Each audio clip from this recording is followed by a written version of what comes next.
Welcome to NFL Nexus, the place where we really dig into the nitty-gritty, the biggest stories and strategies from all around the league. And today, man, we are diving deep into what is going on in Indianapolis. Because what we're seeing, this is not just your typical off-season roster shuffle. Nope, the Colts are basically pushing all their chips to the middle of the table. They're making an audacious, high-stakes bet that could either launch them to the top of the AFC, or it could set the franchise back for years. So, buckle up, let's get into it and unravel this whole thing. And hey, if this is your kind of deep dive football analysis, do us a huge favor and hit that subscribe button. That way, you'll never miss one of our explainers. So, that leads us right to the big burning question, right? The one that every single Colts fan has got to be asking. Why? I mean, why would a team that feels like it's this close to being a real contender, a team that's right there on the cusp, suddenly start tearing down its very foundation? It just feels completely backwards, doesn't it? Well, to really get a handle on the genius, or maybe the madness behind this whole strategy, we first have to appreciate the sheer scale of the change. We have to look at who is walking out that door, and let me tell you, it is a long and honestly, a pretty shocking list. And here it is. Seriously, just take a second and let this list sink in. We are not talking about cutting a few guys on the roster bubble or letting a couple of role players walk away in free agency. No. These are foundational pieces. These are guys who have been the absolute backbone of the Colts for years. You got Braden Smith, an absolute rock on that offensive line since the day he was drafted. Then, just look at the defensive line. Kwity Paye, their former first-round pick, Samson Ebukam, who just had a career year, Tyquan Lewis, a critical rotational guy, all gone. Then you move to the very heart of the defense, the captain, Zaire Franklin, the guy with the green dot, the team's leading tackler for 2 years straight, the undisputed emotional leader of that entire locker room. And it doesn't stop there. You go to the secondary, and you're losing a young safety in Nick Cross and a veteran Pro Bowler, a massive fan favorite in Kenny Moore II. This isn't just a retooling, folks. This is a full-scale demolition. It's a complete philosophical overhaul from the ground up. Okay, now to really wrap our heads around this whole strategy, let's zoom in.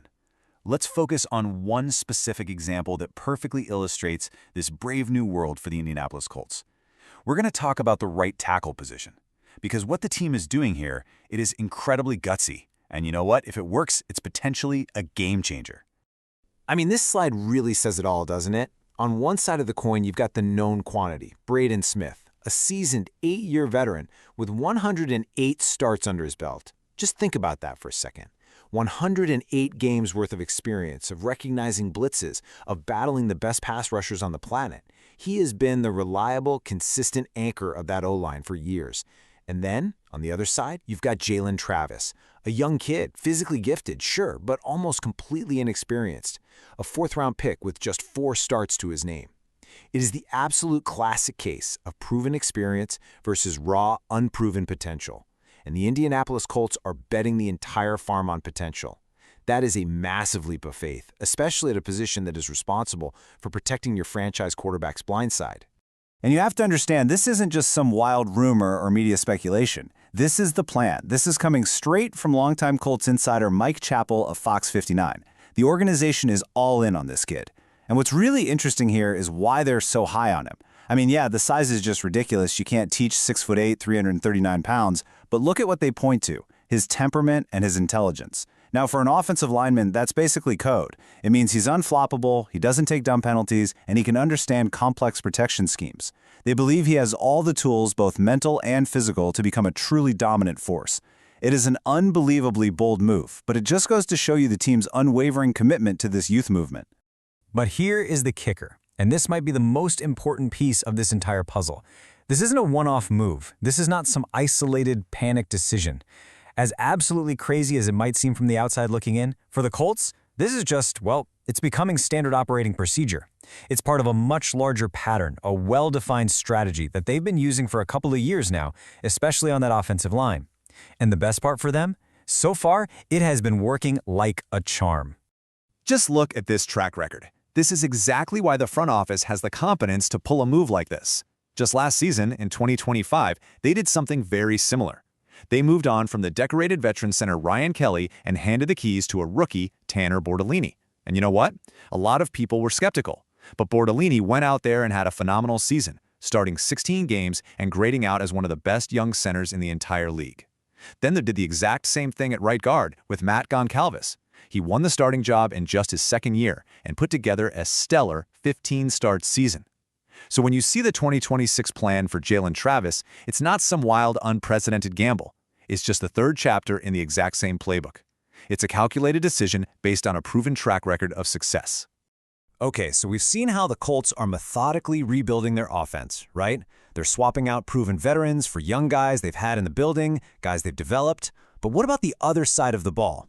Well, you better get ready because this youth movement is not just an offensive project. The changes they are making on defense are even more drastic, even more dramatic. We are talking about a complete defensive overhaul, and it is all part of the same master plan.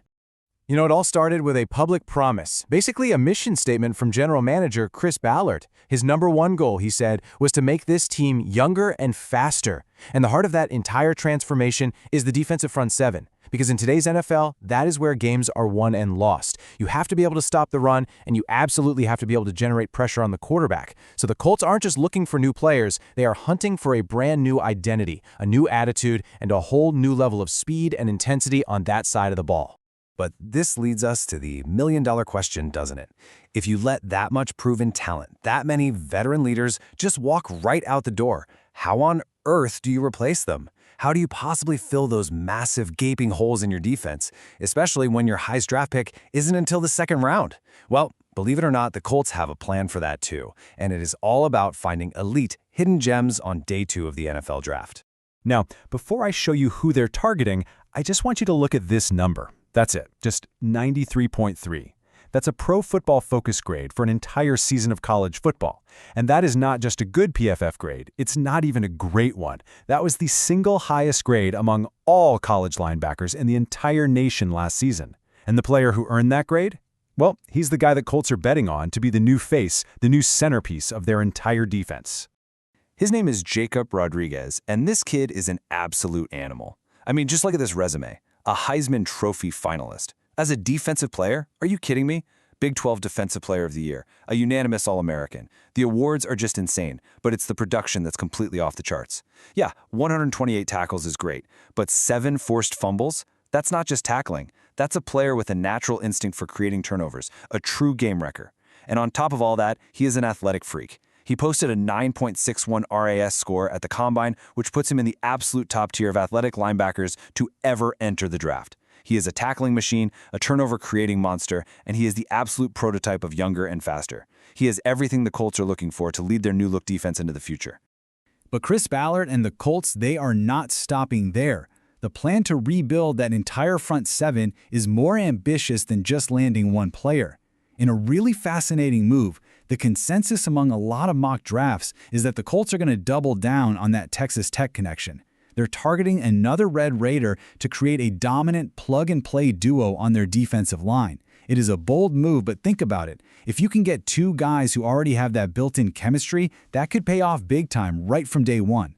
And that other guy's name is Romello Height. And this kid, he is a pass-rushing phenom, a pure specialist. His overall PFF grade of 92.9 was #1 among all college edge rushers. His pass rush grade was also #1. He's got the speed, the moves, and just a relentless motor to be an absolute nightmare for opposing quarterbacks. Now let's talk about that run defense grade. I see it, you see it, and yeah, it is pretty bad. 759th in the nation is, well, it's not great. But the Colts know that. He's a bit of a one-trick pony. But you know what? That one trick is exactly what this team needs after losing Pay and Evukam. They're not drafting him to be an every-down player. They're drafting him to do one job and one job only. Pin his ears back and go hunt the quarterback. He is the perfect player to inject some much-needed juice into their pass rush. So you're following along, right? The plan seems pretty clear. Use the young guys you've already developed on the O-line, and then use the draft to completely rebuild the defensive front seven. Makes sense. But just when you thought the Colts offseason couldn't possibly get any crazier, a new bombshell drops, and it forces them to make another major unexpected pivot. This time, it's in the defensive backfield. A key player is on his way out. And there it is, the news that absolutely rocked the Colts fan base. On April 10th, Adam Schefter drops the bomb. Kenny Moore II, a 9-year veteran, a team captain, a beloved fan favorite, is on the trading block. Now this one just hits different. Moore was the ultimate underdog story, an undrafted free agent who worked his tail off to become a Pro Bowl player. He has been the heart and soul of that secondary for years, one of the best slot corners in the entire league. His departure truly marks the end of an era, and it sends a crystal-clear signal that absolutely no veteran is safe in this new youth movement. So what does this late-breaking news really mean for the Colts' draft plans? Well, it basically throws a huge wrench into the whole machine.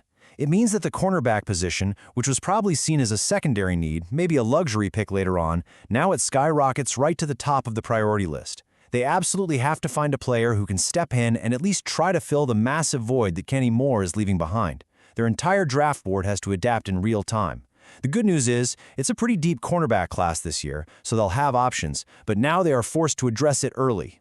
And one name that's been popping up again and again in connection with the Colts is D'Angelo Ponds, a local kid from right down the road at Indiana University. Now, he's a little bit undersized, which is probably why he's projected as a day 2 pick and not a first-rounder. But what he lacks in size, man, he makes up for with toughness, with instincts, and with incredible ball skills. He is a tough, scrappy player who just finds a way to make plays on the football. He's exactly the kind of player who could come in and immediately compete for that critical starting slot corner job, creating a fantastic training camp battle with another young corner, Justin Wally. So, there you have it. As we pull the lens all the way back, what at first looks like this chaotic, almost frantic series of departures, it starts to come into focus. You see that it's not chaos at all. It is a clear, consistent, and very deliberate strategy. It's a grand plan, laid out in all its glory. A bold, a risky, and, you know what? A potentially brilliant gamble being played by the Indianapolis front office that could completely reshape the future of this franchise. It's really a simple, but absolutely ruthless, 3-step process. Step 1. Identify and part ways with an established and often very expensive veteran starter. Step 2. Promote the young, hungry players from within your own building, showing immense trust in your player development program, that classic next man up mentality. And then Step 3. The most crucial part for long-term success in a salary cap league, aggressively fill the remaining gaps with cheap, talented rookies from the draft. It is a formula that worked for them on the O-line, and now they are applying it to the entire roster. At the end of the day, it all just boils down to a classic battle of philosophies, right? It's a fundamental question of team building. Are you willing to trade the known for the unknown? The Colts are consciously, intentionally trading a sure thing, proven, reliable, veteran experience for a chance at greatness, for the unknown but tantalizingly high ceiling of future potential. They are betting on their scouting department to find the right guys and on their coaching staff to develop them into stars. It is the very definition of a high-risk, high-reward strategy, but it is one that could pay off in an absolutely massive way. And so, what's the final verdict here? Is this bold commitment to youth a stroke of team-building genius that's going to fast-track the Colts right back to an AFC South title and maybe even beyond?